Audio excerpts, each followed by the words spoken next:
This is not a channel for breaking news or developing news, but this is a story that was obviously the top story because everyone is talking about it. It's hard to get any other stories out there because this is overtaking the news. And it is definitely something that's get a bit more baffling. It's dealing with the CEO of UnitedHealthcare, Brian Thompson, and him being fatally shot 2 days ago. So it's not really a story about him, although his story, finding out that he's actually going to divorce and that there may be some rumblings, some financial misfeasance in his work, makes it a more complicated issue for him.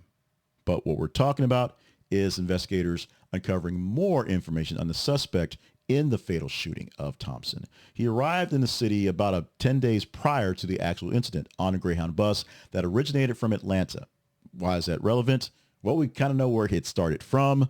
We don't know where he actually got on the bus. If you've seen those old movies where people just kind of stand in the middle of the road and just wave a ticket and get on a bus, he could have been picked up at any bus station between Atlanta to New York City. There's plenty of them, but that actual route started in Atlanta. On top of that, he stayed in a hostel in Manhattan for the time he was there. He used a fake ID from New Jersey, so they can't trace that. He paid in cash, they can't trace that. He stayed in this hostel until the day before the shooting, and surveillance footage now has from the hostel, because he was basically flirting with an attendee, a picture of his face. Now we have the picture of him at Starbucks showing up with the wrap on his face so you couldn't see his face.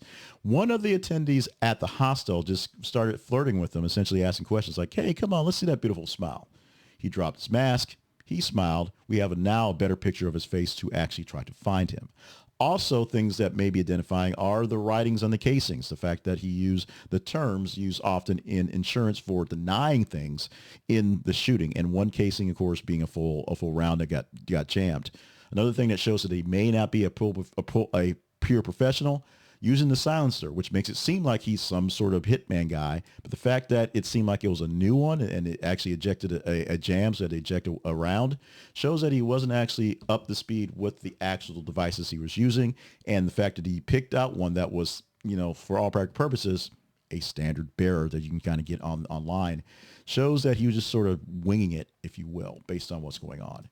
We don't have an identification. We don't know where he could be. He could be anywhere at this point. We do have better pictures. If you have any information, there's a number on the screen for Crime Stoppers in New York City. Call the FBI, call all the agencies working this story, because it's an interesting case. This is something that we need an answer to, and we will get more answers into sort of the background and why Thompson may have been targeted, other than this being just some random guy. This isn't John Doe, John Q, some movie like that where somebody's just holding somebody up because they're angry because their kid did not get coverage. There's something deeper in this one.